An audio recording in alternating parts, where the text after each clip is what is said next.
I think Islam's gonna have some trouble. You know, it's a whole different weight division.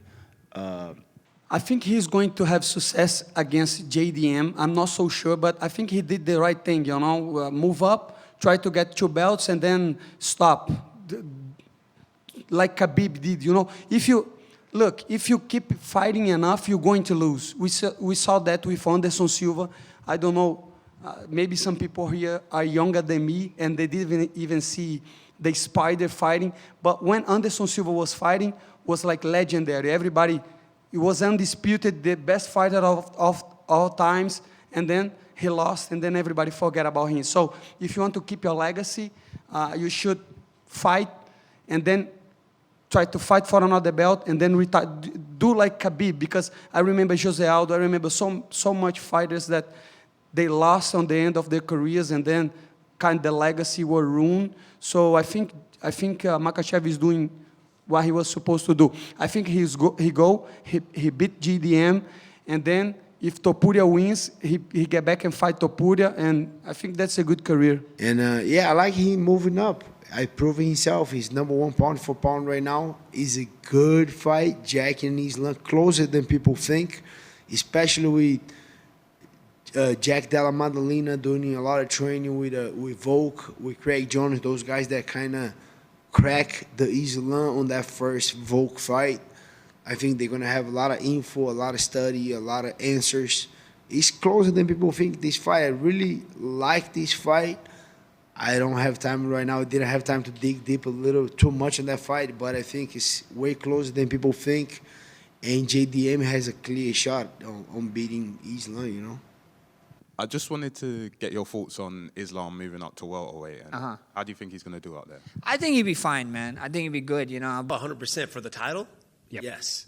Actually, if I was in their top 5, I would be pretty upset that Islam is getting that chance before me, because you got a lot of guys who, like you said, are in line. And JDM just got the title. Like, it doesn't make sense for this guy to be fighting somebody outside of his weight class coming up, obviously, but still. You know, you got more deserving guys deserving of that shot. And, you know, I'd say if it was me, I would say, you know, let's fight 1 or 2 more times, see if I'm still welterweight champion, then we'll go fight somebody in a different weight class. But it is what it is. Well, I was actually surprised to hear Islam Makhachev's comments this week suggesting that he might actually go back down to 155 pounds. Perhaps the calendar will align. I think if any champion deserved the opportunity to become a simultaneous 2-division champion, it was Islam Makhachev. So part of me hopes he does come back to 55 and shows everybody who's boss again.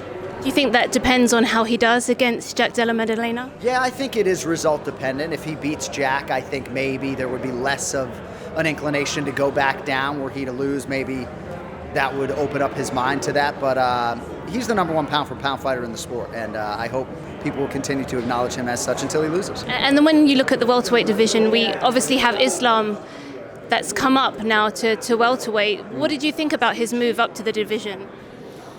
I thought that was cool. I like to see champions, you know, move up and challenge themselves and try to become double champ. I mean, ever since Conor, that's been kind of the blueprint, you know, to achieve that next level of greatness within the sport. So I think it's cool. Typically, the welterweight division doesn't move as much. I think this is the most movement we've had in the welterweight division for quite some time. So I love it. I think it's good for the division. New blood. We had these guys at the top that they kind of just sat. They had these money fights with Conor, and then they kind of like bounce around, and they kind of just fight each other. In that they never really allow the new blood to come in. So we're finally seeing the movement. It's like that. It was like gridlocked. You know, and now I feel like traffic is flowing, and I like it. A lot of people, when they look at Islam, they think, okay, he's just another version, kind of like Bilal, but maybe better in that. When it comes to the takedown and doing that, how do you rate the differences between those two? That's what I'm saying. To be honest, I don't think he's that much of a difference from Bilal. You know, it's like if he is better than Bilal, it's not so drastic that's like he's going to take over the division. I think that's going to be a hard task. But then again, I've never seen what he looks like. He might show up at 170 looking like that, you know, so that might be it. We have to see how Makhachev is going to adapt to the power of the 170 division, because we hit different. We hit harder, much harder than a 155er, and that's what Makhachev is going to have to go through. What was your reaction to Islam moving up, and were you disappointed at all that you didn't get the opportunity to challenge him?